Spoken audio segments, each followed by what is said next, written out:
We only kept you for the tax benefits, my mother said, smiling. At my 25th birthday dinner. In the middle of a crowded restaurant on a Friday night. 6 words. That's all it took to break down 25 years of everything I thought I knew. But here's the part my mother didn't know. I had been getting ready for this exact moment for 8 months. And the people sitting 3 tables behind her, they weren't strangers. I didn't cry. I didn't walk out. I reached into my bag and pulled out an envelope. And everything inside that restaurant changed. But to understand why, you need to hear the whole story.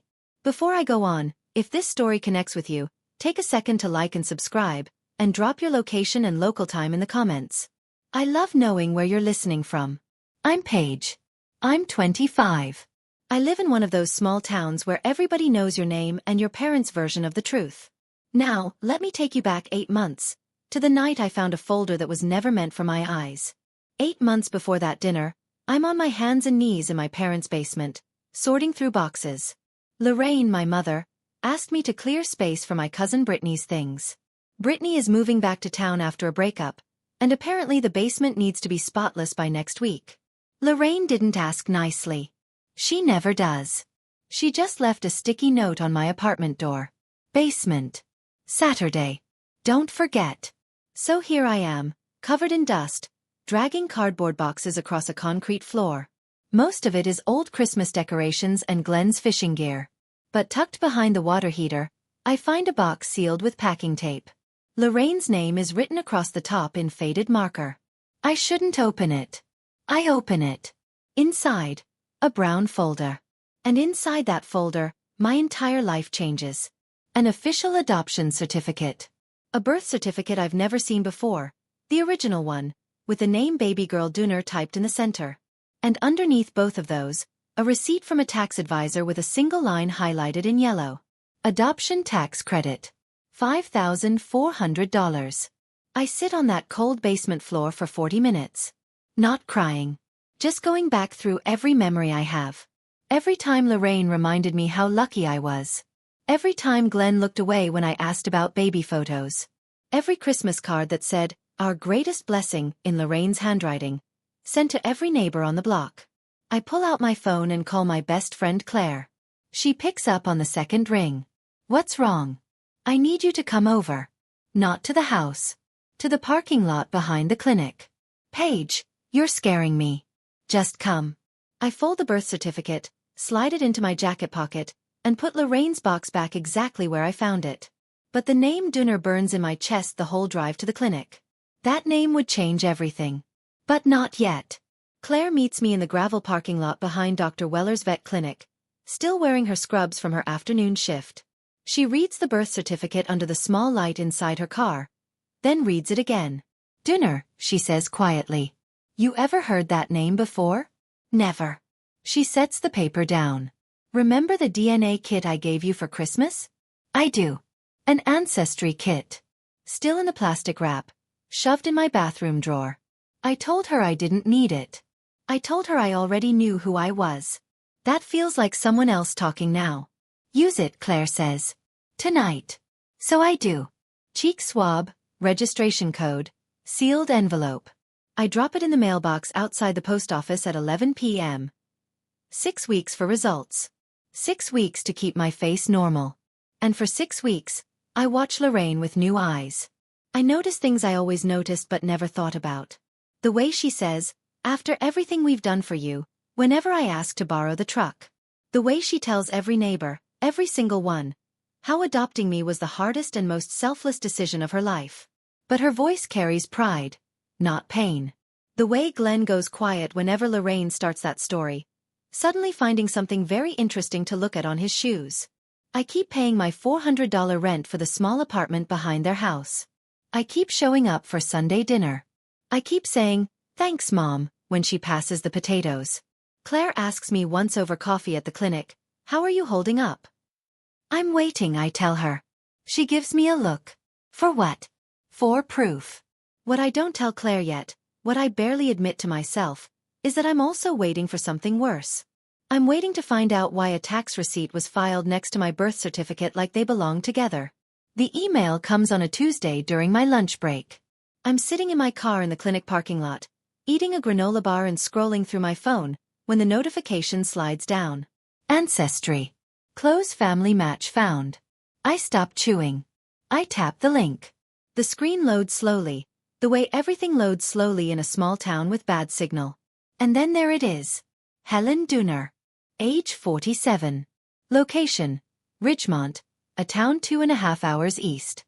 Match confidence: 99.7%. Relationship: parent. I stare at her profile photo.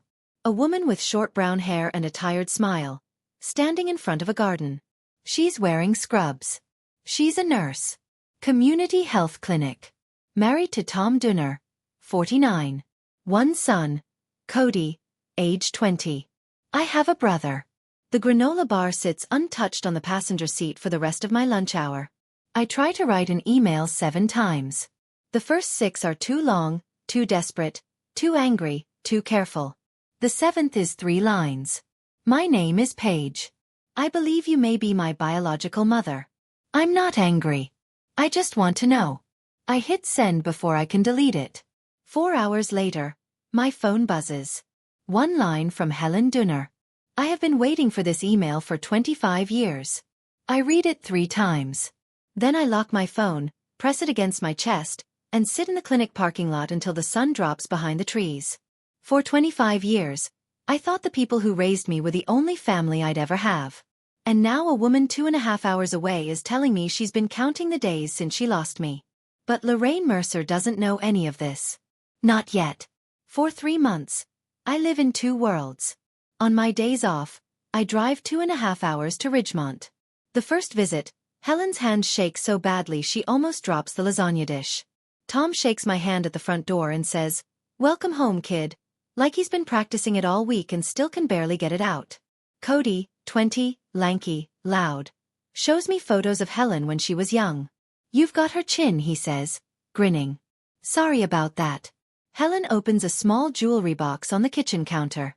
Inside is a faded hospital wristband, so tiny it wouldn't fit around 2 of my fingers. Baby girl Dooner. She's kept it for 25 years. I lit a candle every March 15th, she tells me, eyes wet.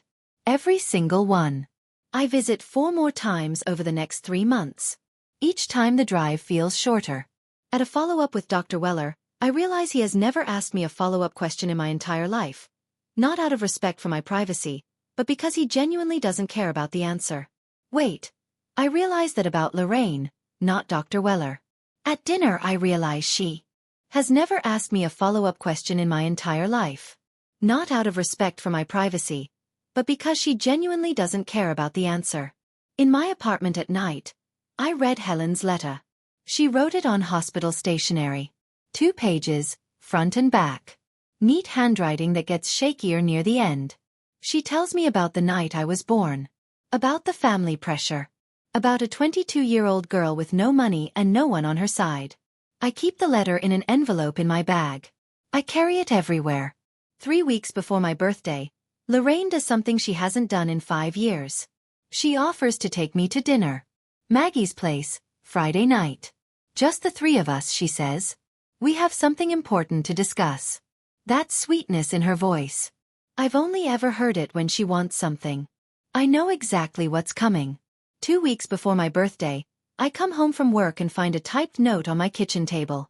No greeting. No dear Paige. Just a single paragraph. Starting next month, rent for the garage apartment will go up from $400 to $850 per month. If this doesn't work for you, a 30-day notice to move out is required. Lorraine's signature at the bottom. Neat. Final. I sit down and do the math on the back of a grocery receipt. $850 for the apartment. $350 for health insurance if I get dropped from the family plan. And something tells me that's next. That's $1,200 a month on a vet technician's salary, before food, gas, or the student loans I took out for community college. It doesn't work. It's not meant to work. I walk across the yard to the main house. Glenn is in the kitchen pouring coffee. Did you see the note? I ask. He doesn't look up. Your mother has her reasons, Paige. Brittany needs a place. And where do I go? Glenn stirs his coffee. The spoon clinks against the mug 3 times. He doesn't answer. I stand there for 10 seconds. Then I walk back to my apartment, open my laptop, and search rental listings in Ridgemont. Studios start at $650. 1 bedroom's around $800. Tight, but possible. Especially if I transfer to a clinic out there. I don't argue with Glenn. I don't go after Lorraine. Not because I can't. Because there's a difference between reacting and being ready. And I learned that difference the night I found a tax receipt filed next to my birth certificate. Lorraine wants me to need her. That's her power over me. The cheap rent, the insurance, the papers she's kept locked up my whole life. But that kind of power only works when the other person has no other choices. I'm building other choices. The next morning, I sit in the clinic break room and call the insurance company. If my parents remove me from their family plan before I turn 26, I ask, what are my options? The person on the phone is polite and helpful. They can remove you at any time. You'd have a 60-day window to sign up for a new plan. What's the cheapest plan in my area? She types. For a single 25-year-old in a rural area, roughly $300 to $400 per month. High deductible. I write the number on a napkin. $350. I can handle $350 if I cut back on everything else.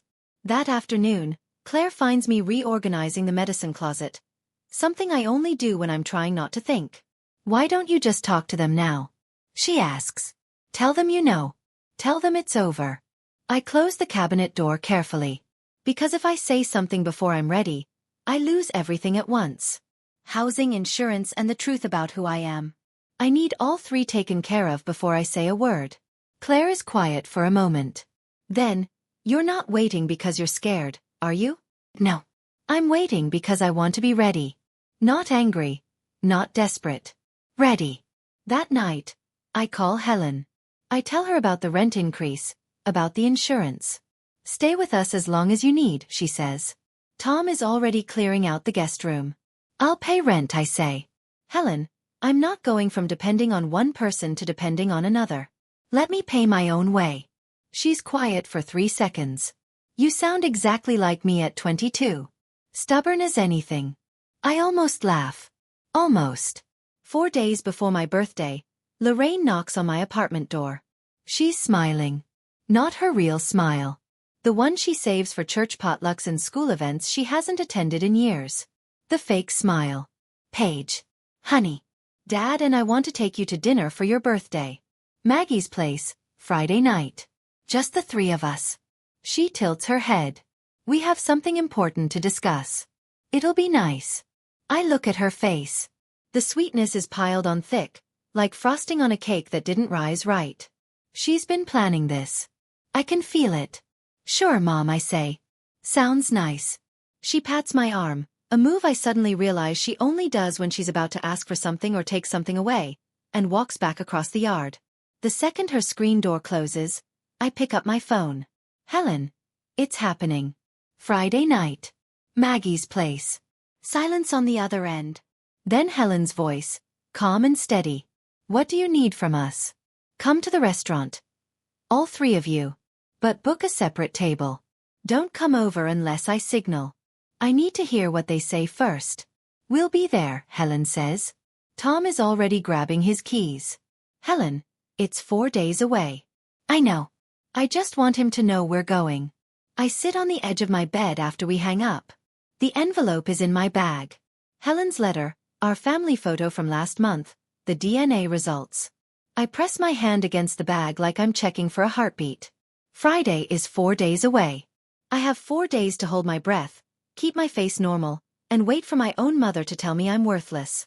In a room full of people who think she's a saint. Friday night. Maggie's place. The restaurant smells like cornbread and cedar. Warm light, oak-paneled walls, a George Strait song playing softly through the ceiling speakers. Every table is full or filling up.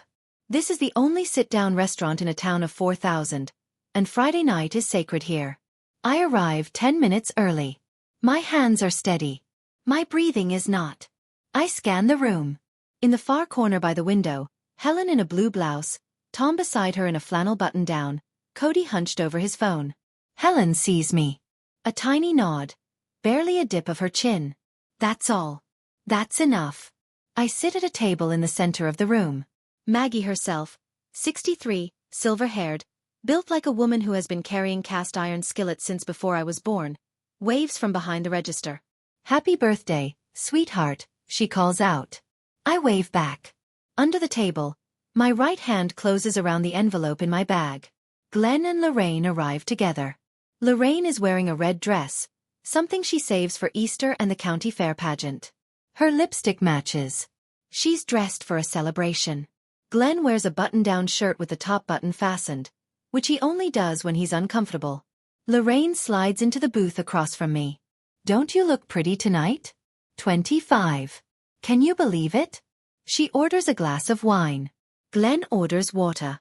I order nothing. Small talk. Lorraine asks about the clinic. I answer. She doesn't listen. Her eyes keep going to her purse. To Glenn. Back to me. She's running through a plan in her head, and the small talk is just the warm-up. 2 tables to our right, Pastor Jim Hadley and his wife sit down with their menus. Lorraine notices them. There's no easy way to say this, she begins. Glenn is staring at his plate like there's a script written on the mashed potatoes. Lorraine folds her hands on the table, calm and practiced. You're adopted, she says.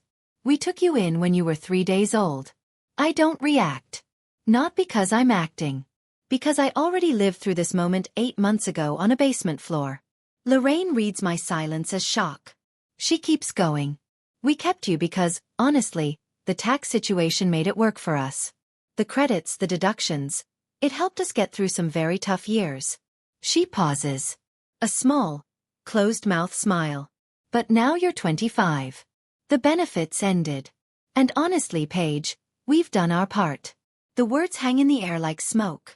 At the next table, a woman's fork stops halfway to her mouth. Glenn clears his throat. We've talked to a lawyer about making the separation official. You have 30 days to move out of the apartment, Lorraine adds, reaching into her purse. She pulls out a folded sheet of paper, the same cold tone as the rent notice. Brittany needs it. She slides the paper across the table. I don't look at it. I look at Lorraine, straight into her eyes. And I hold that look for 5 full seconds, long enough that she shifts in her seat. Is that all? I say. The words come out quieter than I expected. Not hurt. Not angry. Just clear. Lorraine blinks. The smile drops. She wasn't expecting that. She was expecting tears. Maybe begging. Something she could manage. Something she could pat on the head and walk away from feeling like a good person. What do you mean, is that all?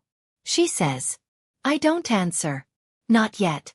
Because the next thing I say will change everything in this room. And I need her to feel the silence first. Lorraine doesn't like silence. She never has. Silence is a space she can't control. And Lorraine Mercer needs to control every room she walks into. I know this is hard, she says, leaning forward. But it's better you hear it from us than find out some other way. How generous of you, I say. Her jaw tightens. Don't get smart with me. We raised you. We fed you. We gave you a roof for $5,400 a year. The number lands. Lorraine's hand twitches against the table. She didn't expect me to know that number. Glenn says quietly. This doesn't have to get ugly, Paige. Then why did you bring paperwork to a birthday dinner? He doesn't have an answer for that. Lorraine reaches into her purse again, pulls out a pen, and sets it beside the folded paper. Sign this tonight, she says, and we'll give you the full 30 days. If you don't, it's 2 weeks. Her voice is louder than she meant it to be. 2 tables over, Pastor Jim sets down his fork. At the corner, Maggie pauses with a coffee pot in her hand, her eyes moving between Lorraine and me. I look at the pen, then at the paper, then at Lorraine. I'm not signing anything at a dinner table. Lorraine. The name lands harder than the number did. Not Mom. Lorraine. First time in 25 years. Lorraine's mouth opens. Closes. Her nose flares. And for just a moment, the mask comes all the way down. Not sadness. Not regret. Irritation. Pure, raw irritation that I am not following the plan she made for tonight. She was supposed to deliver the news. I was supposed to cry. She was supposed to comfort me just enough to feel noble. I was supposed to sign. I didn't. Excuse me, Lorraine's voice drops to a hiss. I am still your mother. You just told me you're not. The sentence sits between us like a wall. Then Glenn makes a sound, half cough, half groan, and shifts in his seat. Lorraine's grip on her wine glass tightens until her knuckles go white. I raised you, she says. That makes me your mother. Then why does it feel like a deal that just ran out? Lorraine's eyes dart around the restaurant. She can feel people watching. This was supposed to be quiet, controlled, a clean handoff. But I'm not going along with it. And Lorraine Mercer cannot stand a scene she doesn't control. Fine, she says. Her voice turns sharper now.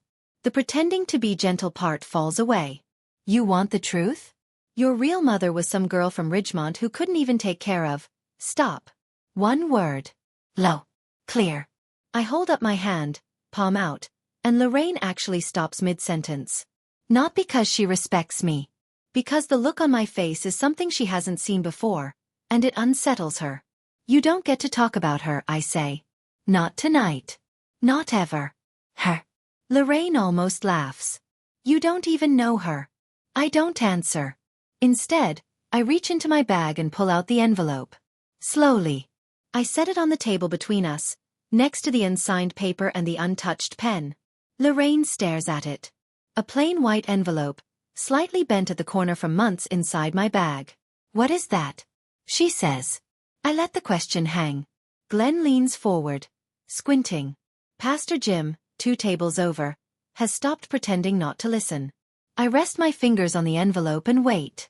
Because what's inside this envelope is going to take apart every story Lorraine Mercer has ever told about herself. And I want her to feel it coming before it arrives.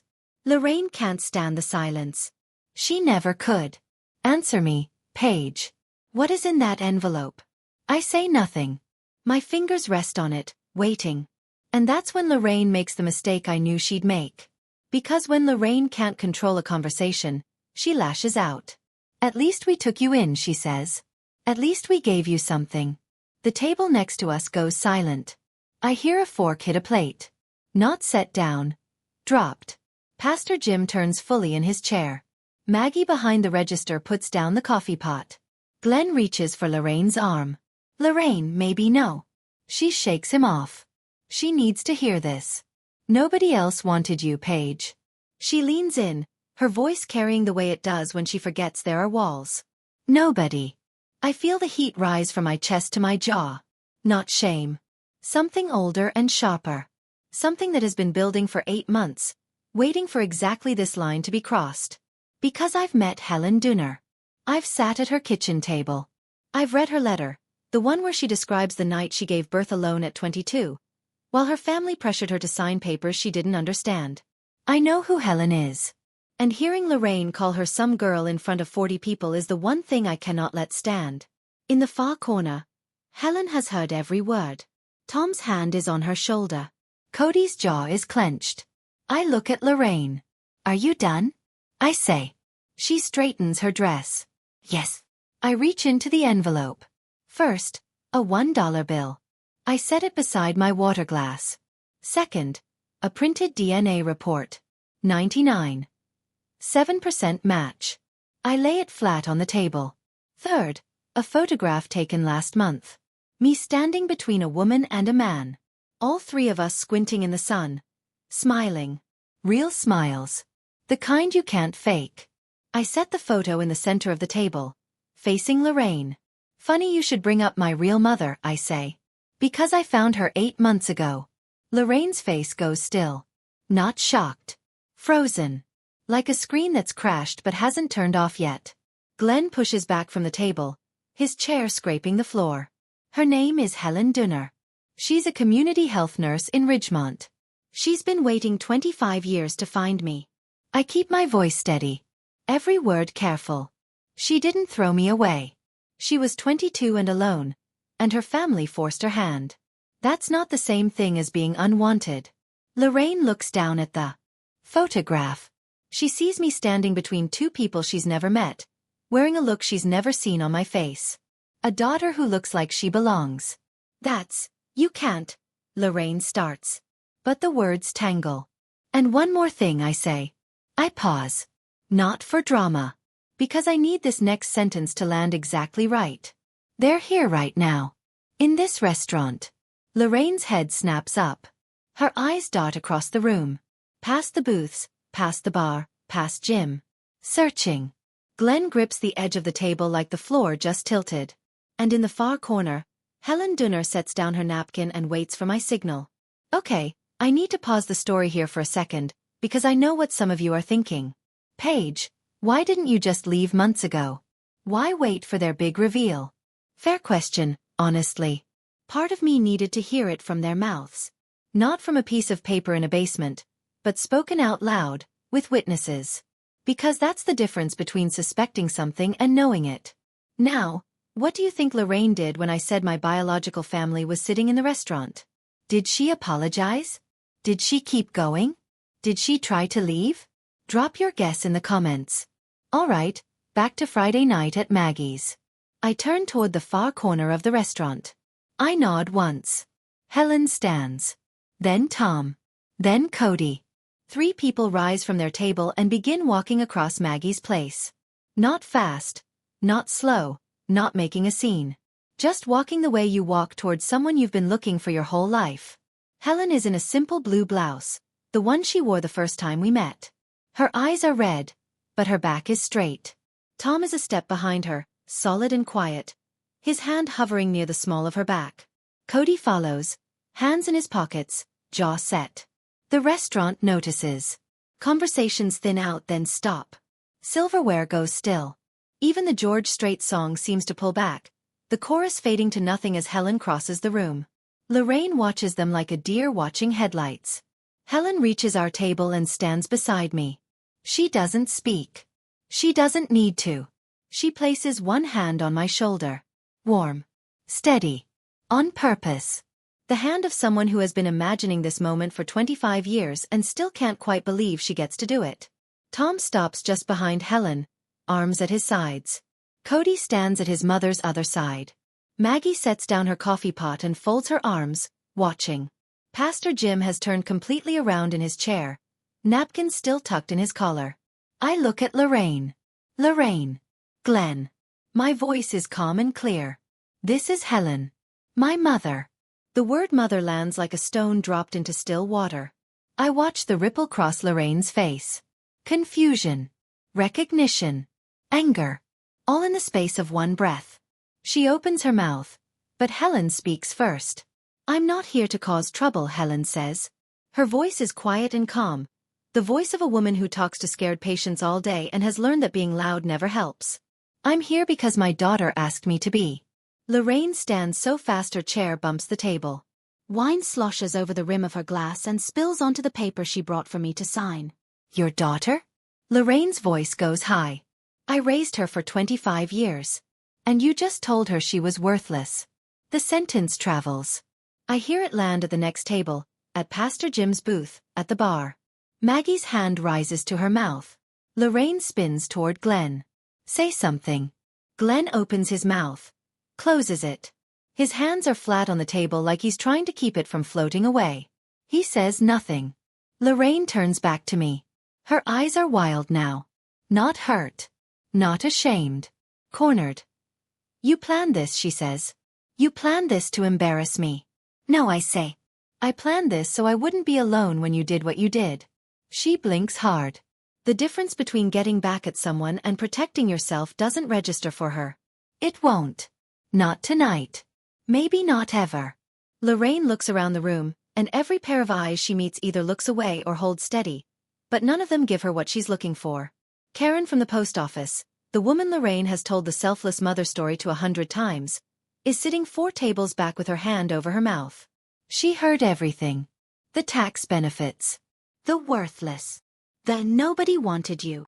Karen heard it all, and Lorraine can see it on her face. This is completely not okay, Lorraine says. But her voice has lost its edge. You were a tax write-off too, I say. You didn't seem to mind then. Glenn's face collapses. Not in a big dramatic way. Quietly, like a wall settling after years of a bad foundation. He knows I'm right. He knows it the way you know your back tire is flat. You felt it pulling for miles and you just kept driving. Tom steps forward. Not in an aggressive way. He simply moves to stand beside Helen, one hand resting on the back of my chair. His presence fills the space Glenn left empty. "We're not here for a fight," Tom says. His voice is low and calm and carries the kind of weight of a man who works with his hands and doesn't waste words. "We're here for Paige." Glenn looks at Tom.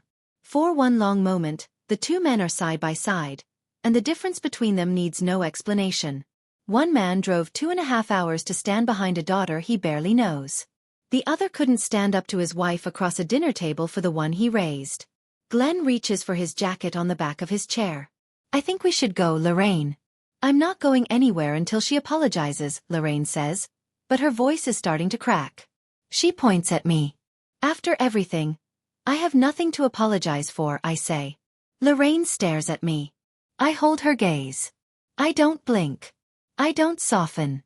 And I don't raise my voice, because I don't have to. The room is already listening. Glenn stands and walks toward the door. He doesn't take Lorraine's arm. He doesn't wait for her. For the first time in 30 years, Glenn Mercer walks away from his wife in public. And Lorraine is left standing alone. Lorraine's eyes sweep the restaurant one last time, searching for support. They land on Pastor Jim. "Jim." Her voice breaks slightly. "You know me. You know what kind of mother I've been. Tell them." Pastor Jim looks at Lorraine for a long moment. His wife places a hand on his arm. The whole restaurant holds its breath, because Jim Hadley has stood at that pulpit for 19 years. And when he speaks, this town listens. "I think maybe this is a conversation you need to have with God and with your daughter, Lorraine," he says gently. "Not with me." No anger in his voice. No harshness. Somehow that makes it worse. Lorraine's face does something I've never seen before. It falls apart. Not into sadness. Into the realization that the story she's been telling for 25 years has just ended. And every person in this room watched it happen. She grabs her purse. She doesn't pick up the unsigned paper. She doesn't take the pen. She doesn't look at me. She walks to the door, her heels clicking on the hardwood floor. It's the loudest sound in the restaurant. Glenn is waiting by the exit. Before he follows Lorraine out, he turns back. His mouth opens. I think he's about to say something. An apology maybe. An explanation. A goodbye. But nothing comes. He looks at me. Then at Helen's hand on my shoulder. And he closes his mouth. Nods once, slow and small. Like a man finally admitting something he should have admitted years ago. The front door swings shut behind them. A bell jingles overhead. The restaurant breathes. I look down at the table. Lorraine's wine glass, still half full. The paper soaked and unsigned. The pen uncapped and useless. And beside them, my photo, my letter, and the truth she couldn't outrun. The noise comes back in layers. A murmur at the booth by the window. A fork scraping a plate. The kitchen door swinging open and shut. George Strait picks back up mid-verse, and life at Maggie's place starts putting itself back together around the empty chair where Lorraine Mercer sat. Helen slides into that chair. Tom takes the one beside her. Cody drags a chair from the next table and wedges it in at the end, his long legs bumping the table leg. Nobody speaks for a few seconds. Helen is holding my hand. Her fingers are cold. She's been gripping the armrest at her own table for the last 20 minutes. But her hold is firm. She's not letting go. Then her eyes fill. Not the polite kind, where you dab at the corners. The real kind. 25 years of not knowing, not holding, not being there. All of it rising at once. "I'm sorry I wasn't there sooner," she whispers. I squeeze her hand. "You're here now. That's what matters." Tom clears his throat. His eyes are red too, but he's the kind of man who will hold that in until he's alone in his truck later tonight. He pulls a napkin from the holder and sets it quietly beside Helen. The silence stretches. Warm and strange in hours. Then Cody picks up a menu. "So, can we order?" he says. I drove 2.5 hours and I'm starving. The laugh that comes out of me is sudden and messy and completely real. Helen laughs too. A wet, hiccuping sound that makes Tom grin.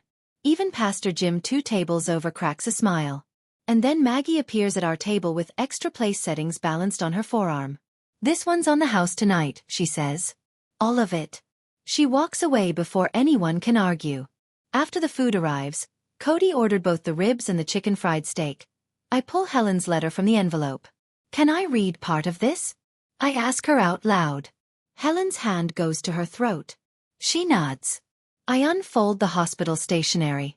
2 pages, front and back, in handwriting that starts neat and gets shakier by the second paragraph. I don't read all of it. Just a piece. The part one think matters most. Helen wrote about the night I was born. A Thursday. Raining. She was 22, alone in a delivery room, and the only person who came was a nurse named Diane who held her hand through the last 3 hours. She wrote about the hospital wristband they put on my wrist. How she memorized every letter before they took me to the nursery. She wrote about the candles. Every March 15th, I read aloud. I light a candle and set it on the kitchen windowsill. Tom knows. Cody knows. They never ask me to explain. I have never missed a year. I fold the letter. The table is quiet. Tom is looking at his plate.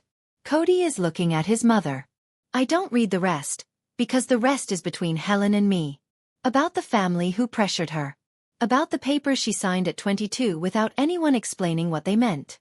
About 2 decades of guilt that Helen carried like a second weight inside her body. But the restaurant has heard enough. Karen, Lorraine's co-worker from the post office, gets up from her table and walks over. She stands next to me, holding her napkin. I'm so sorry, Paige, she says. I didn't know. I nod. Thank you, Karen. She goes back to her seat. I watch her pull out her phone and start typing. By morning, every person in this town will know. The photograph is still lying in the center of the table beside the pool of Lorraine's spilled wine. Maggie comes by to clear the wet paper and the pen Lorraine left behind. She pauses when she sees the photo, picks it up carefully, tilts it toward the light. Is this your family, honey?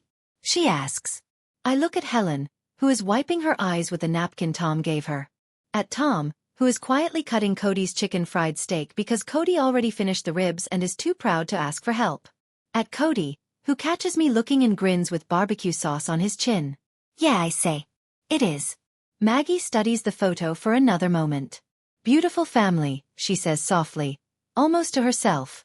She sets it down gently and moves on to the next table. I've been in this restaurant 100 times, maybe more.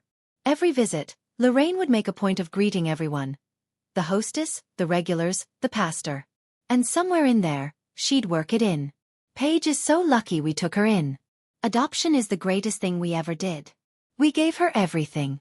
And every time, I'd smile, nod, play the role of the grateful daughter in Lorraine's one-woman show. Tonight is the first time I've sat at a table in Maggie's place and not performed a single thing. Cody nudges me with his elbow. Hey, sis, you going to eat your cornbread, or can I have it? Touch my cornbread and you lose that hand. He grins. Tom shakes his head. Helen laughs. A real laugh. The kind that fills her whole face. This is it. This is what a family dinner is supposed to feel like. Ordinary. Loud. Unplanned. I've been waiting 25 years for ordinary. Helen tells me I weighed 6 pounds, 11 ounces. That I had one curl of red hair right on top of my head, like a little flame. She says I looked exactly like Tom when he was a baby. Tom confirms this with a nod and 0 extra words, which I'm starting to learn is peak Tom Dunner communication. He asks about my work at the clinic. But unlike Lorraine, he listens. Actually listens. He asks follow-up questions. What's the hardest part? What's my favorite animal to treat? Do I ever get bitten? When I tell him I got bit by a Pomeranian last week, he laughs so hard he has to put his fork down. Cody shows me a meme on his phone. I don't get it. He explains it. I still don't get it. He tells me I'm hopeless, but in a lovable way. And I realize this is probably how brothers and sisters talk to each other. And I've been missing it my whole life. For an hour we eat and we talk. Nobody brings up Lorraine. Nobody brings up the tax benefits, the paper, or the apartment. We just sit in Maggie's place on a Friday night like a family having dinner. Near the end of the meal, Helen reaches into her bag and pulls out a small box. She sets it in front of me. I've been carrying this for 25 years, she says. It belongs with you. I open it. Inside, resting on a square of cotton, is a hospital wristband. Tiny. Faded pink. The ink barely readable. Baby girl Dooner. Helen has threaded it onto a simple silver chain. I fasten it around my wrist without a word. The plastic is fragile and light. It weighs almost nothing. But it's the heaviest thing I've ever worn.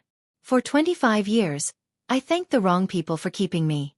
Tonight, I'm sitting with the ones who never stopped wanting me. I want to step outside the story for a moment. Looking back, I think the hardest part wasn't hearing Lorraine say what she said. It was realizing I had spent 25 years acting grateful for people who saw me as a line in a tax form. If you've ever been in a situation where someone held your basic needs over your head, housing, insurance, papers, whatever, and called it love, you know exactly what I mean. Here's my question for you. Why do you think Lorraine chose a public restaurant for this? Was it to keep me quiet, or to keep herself feeling in control? Let me know in the comments. Okay, let me tell you what happened next. The next morning, I wake up in the garage apartment for the last time. The ceiling is the same water-stained drywall I've stared at for 7 years. The window looks out onto Lorraine's herb garden, which she planted for the neighbors to admire, not to use. Everything in this room is familiar. And none of it is mine. I pack my life into 4 cardboard boxes. That's all it takes. Clothes, books, the photo of Helen and Tom, my vet certifications, a coffee mug Claire gave me that says, "I'd rather be covered in dog hair." 7 years in this apartment, and my whole life fits in the back seat of a Honda Civic. Claire comes over at 8. She doesn't ask questions. She just starts carrying boxes. At 9, I call the insurance marketplace. Change of address. Qualifying life event. New plan starting in 60 days. I write down the confirmation number on the back of a gas station receipt and fold it into my wallet. At 9:30, I walk across the yard to the main house. The lights are off. Lorraine's car is in the driveway, but the curtains are closed. She's in there. But she doesn't want to see me. And I don't need to see her. I leave the apartment key on the kitchen counter. Next to it, I place the move-out paper, signed, with one line written below my signature in blue ink.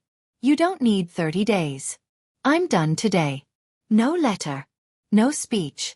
No final scene. Claire and I pull out of the driveway at 10 o'clock. I don't look in the rearview mirror for the first 3 miles. Then I do. The house is small and getting smaller. I don't cry when I leave. I cry 15 minutes later when the GPS voice says, "You are now entering Ridgemont." And it sounds like the first true thing anyone has told me in years. The following week, I visit a free legal aid office in Ridgemont. The lawyer is a woman named Sandra, who has a desk covered in family photos and a handshake that could crack a walnut. I tell her everything. She listens with her pen still, which I've learned means she's hearing something that doesn't surprise her. First things first, Sandra says. There is no law in this state, or any state, that allows you to officially cut off an adult child. Your father was bluffing. She lets that sink in. He may have talked to someone, or he may have just said it to scare you. Either way, there is no paperwork he can file, no request he can submit, and no judge who would hear it. You are a legal adult. The adoption was finalized 25 years ago. It's done. I feel something loosen in my chest. A knot I didn't realize I'd been carrying since the night Glenn said, in that tight rehearsed voice, "We've consulted a lawyer." Sandra helps me file a request with the county office for my original birth certificate and the full adoption record. 3 weeks later, a brown envelope arrives at the Dooner house. Inside, my birth certificate. The real one. With Helen's name. And in the adoption file, a detail I didn't know. Helen didn't choose to give me up. Her parents signed on her behalf. She was 22, but at the time in that county, her family had pushed her through a process she barely understood. No one explained her rights. No lawyer was there to help her. Helen was in the kitchen when I read that page. I didn't show her. Not yet. Some truths need the right moment. That night, I text Glenn. Just one message. The lawyer confirmed. There's no such thing as legally cutting off an adult child. You knew that. I hope someday you think about why you went along with it. He reads it at 9:47 p.m. He never replies. 1 month out. I'm in the guest room at the Dooner house, paying $300 a month that Helen refuses to cash. So I leave the checks on the kitchen counter. Eventually, Tom quietly slips them into the household jar when Helen isn't looking. We have an unspoken system. The new vet clinic in Ridgemont is smaller. Dr. Patel runs a two-person operation. Her and me. The waiting room smells like wet golden retriever by 9 a.m. every morning. It's perfect. Cody and I watch movies on Saturday nights. He insists on horror. I insist on anything else. We compromise on action movies and argue about pizza toppings with the kind of passion that only brothers and sisters can have over pepperoni. Helen teaches me her lasagna recipe on a Sunday afternoon. Halfway through layering the noodles, she stops and stares at my hands. You roll your sleeves the same way I do, she says. I look down. She's right. Same fold, same crease, same tuck at the elbow. 25 years apart. And our hands learn the same habit. She doesn't say anything else about it. She doesn't need to. I start looking at apartments in town. 1 bedrooms, $650 to $800. I can make it work with the new job. 2 months, maybe 3, and I'll have my own place. For the first time in my life. Truly, completely, only mine. In the evenings, I sit on the Dunner's back porch. The yard runs into a tree line, and if you're quiet, you can hear the creak behind the oaks. One night, Tom comes out and sits in the chair beside mine. He doesn't say anything. He sets a mug of coffee on the armrest between us and looks out at the same sky. We sit like that for 10 minutes. Silent. Comfortable. That's what family sounds like when it's real. Sometimes it doesn't sound like anything at all. In a town of 4,000, news doesn't travel. It migrates, door to door, pew to pew, aisle to aisle at the grocery store. Karen tells her sister. Her sister tells the book club. The book club tells the PTA. Within 48 hours, every living room in town has heard some version of what happened at Maggie's place. Sunday morning, Lorraine walks into church. The pews around her usual spot are emptier than normal. Not dramatically. Just enough. One family shifted left. Another arrived early and sat further back. Small adjustments. Polite distances. The way a small town says, we know without saying a word. Pastor Jim's sermon that morning is about taking care of things that are trusted to you. He doesn't mention Lorraine by name. He doesn't need to. There's a difference, he says from the pulpit, between raising a child and owning one. Lorraine doesn't come back the following Sunday. On Monday, she posts on Facebook. A single line. Sometimes being a parent means making the hardest decisions for your children's own good. She gets 3 likes, 47 comments, and not the kind she wanted. What decisions, Lorraine? We heard what happened at Maggie's. Is it true about the tax credits? She deletes the post within 2 hours. Claire tells me all of this over the phone, piece by piece, like a weather report from a town I no longer live in. They voted her off the church event committee, Claire says one evening. Who told you? Maggie. She heard it from Jim's wife. I nod, even though Claire can't see me. I don't feel like I won. I don't feel like it was worth it. I feel something quieter than that. Like watching a house you built burn down and realizing it was never built right to begin with. That's not my problem anymore, I say. And I mean it. 3 weeks later, Glenn calls. I almost don't pick up. I'm in the middle of weighing a beagle who will not stop squirming. But something makes me set the dog down and step into the hallway. Paige. His voice sounds like he hasn't slept in a week. I didn't want it to go like that. How did you want it to go, Glenn? Silence. I hear him breathing. You'd understand. We were broke when we got you. The credits kept us going. And then your mother, Lorraine, she got used to the arrangement. He catches himself on the name. Your mother. Lorraine. Like even he can hear the difference now. The arrangement, I repeat. Is that what you called raising me? I'm not good at this, Paige. I know, I say. You were never good at standing up when it mattered. He's quiet again. I can hear a TV in the background. Some game show. He's alone. I'm not angry, Glenn, I say. And I realize as I say it, that it's true. The anger left me somewhere along the way. What's left is something heavier and quieter.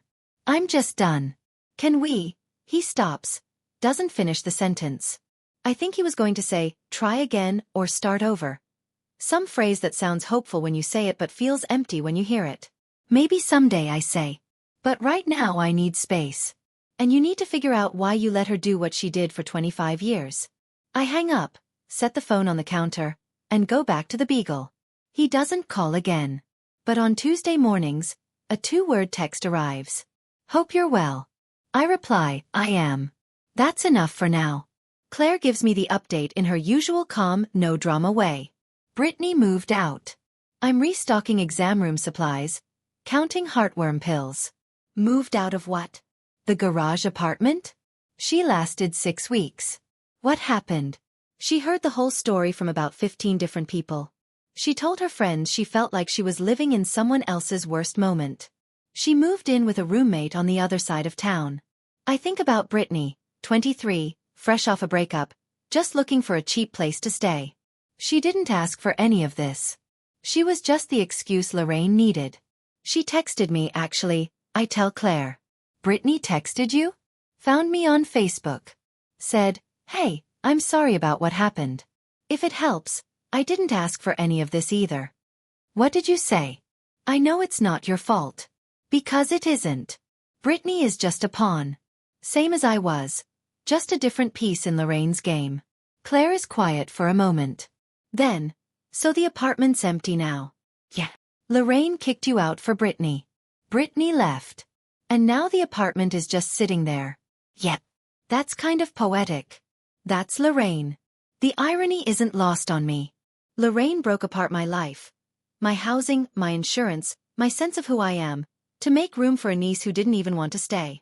She lost her daughter, her standing in the community, and her church committee seat. And the apartment is empty. The whole thing was for nothing. Claire also tells me Lorraine has been avoiding Maggie's place, drives 20 minutes to the next town for groceries, and hasn't been seen at the salon or the post office social hour. She's building her own isolation, piece by piece. I don't comment. I don't celebrate. I just go back to counting heartworm pills. Some things sort themselves out. 1 year later. March 15th. I'm 26. And for the first time in my life, my birthday dinner doesn't come with a plan someone else wrote. The table at the dinner house is set for 5. Helen made lasagna, the same recipe she taught me, except hers is better and probably always will be.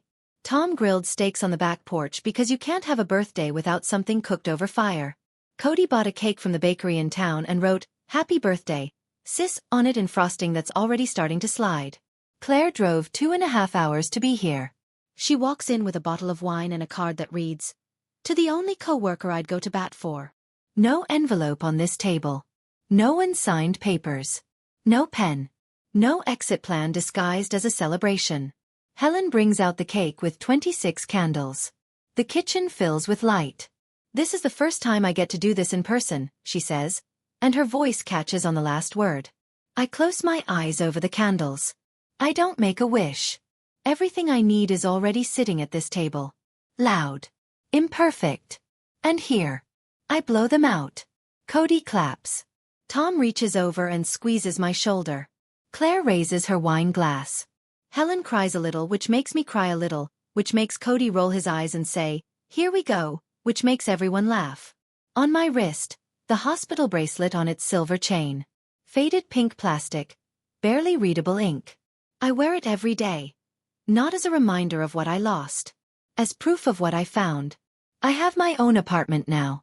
$650 a month. 2nd floor. With a window that faces the tree line. I pay every bill myself. Marketplace insurance. My name on every document. Nobody's tax benefit. Nobody's arrangement. Just Paige. So here's what I want to leave you with. Not advice. I'm 26. I'm in no place to give advice. Just what I've learned. Lorraine didn't destroy me that night at Maggie's. She freed me. She just didn't know it. I don't hate her. Hate takes energy I'd rather spend on the people who actually want me around. And honestly, hating Lorraine would mean she still takes up space in my life. And I've spent 25 years giving her space she didn't earn. Glenn texts me sometimes. Short messages.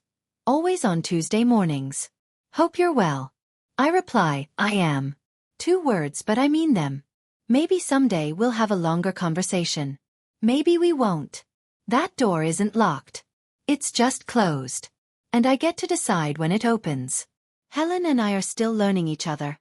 She apologizes too much for missing my first word, my first day of school, my first everything. I tell her to stop. She cries. I get awkward. We're both figuring it out. That's okay. Real families aren't perfect. They're present. Tom taught me how to change a tire last month. I'm 26. I should have learned at 16, but the man who was supposed to teach me was too busy not making waves. Cody still sends me memes I don't understand. I pretend to get them. He knows I'm pretending. It's our thing. And here's the part one want you to hear. Whoever you are, wherever you're listening, if someone holds your basic needs over your head, housing, insurance, papers, access, and calls it love, that's not love. That's power. And you don't owe gratitude for someone holding power over you. I didn't get revenge that night at Maggie's place. I got clarity. And clarity, it turns out, is louder than any speech I could have given. Tonight, I'm sitting in my apartment in Ridgemont. The one with the window that faces the trees. The dishes from dinner are still in the sink. Claire left an hour ago. Cody texted me a birthday meme. I don't get it, but I sent a laughing emoji anyway. On my kitchen windowsill, I set a candle. Just a simple white taper in a glass holder, the kind you buy for $2 at the hardware store. I light it. For 25 years, Helen lit a candle on this date. Every March 15th, a small flame on her kitchen windowsill, marking the birthday of a daughter she couldn't hold. Tom knew. Cody knew. They never asked her to explain. It was just what she did. A quiet act of love that never stopped, even when she had no reason to believe it would ever be returned.